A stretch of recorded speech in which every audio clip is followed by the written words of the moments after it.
things have exemplified or strained the tenuous relationship between the U.S. and Pakistan more than what happened here earlier this year in Abbottabad, Pakistan, the U.S. commando raid that killed Osama bin Laden.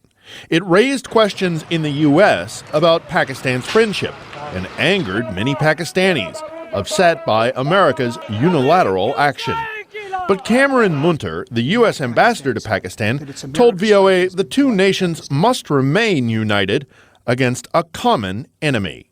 The problem we have here is that they're dealing with ruthless people who are bringing something to Pakistan that Pakistan didn't want, just like America didn't want an attack on 9/11. Pakistan doesn't want these kinds of terrorists. They're bringing them here and trying to drive us apart, trying to make this sound as if it is somehow a fight that we shouldn't be in together.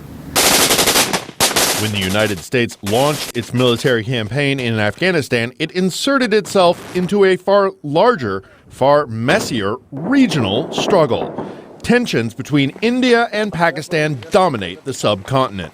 They have fought 4 wars and countless skirmishes since their creation more than 60 years ago. Both possess nuclear weapons. Pakistan's western border with Afghanistan is porous, nearly impossible to control. Ethnic Pashtuns live on both sides of a disputed line arbitrarily drawn by a 19th century British statesman.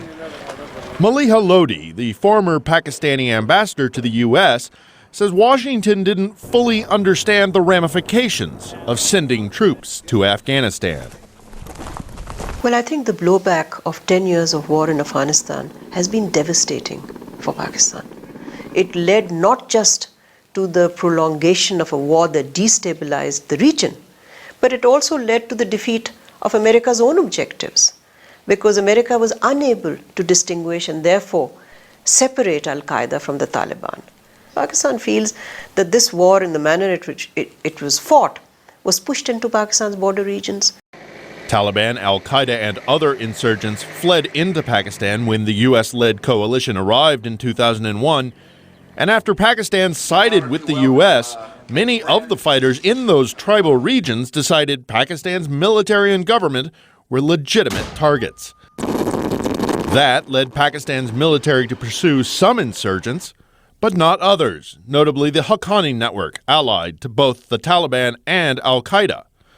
The U.S. responded with drone attacks on insurgents inside Pakistan, sparking a wave of anti-Americanism. Many Pakistanis feel the U.S. is violating their nation's sovereignty.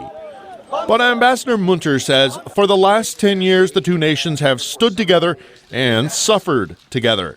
And he says with that shared experience, they should hold together. Both countries have shown resilience, I think. I think it's a good sign for our relationship.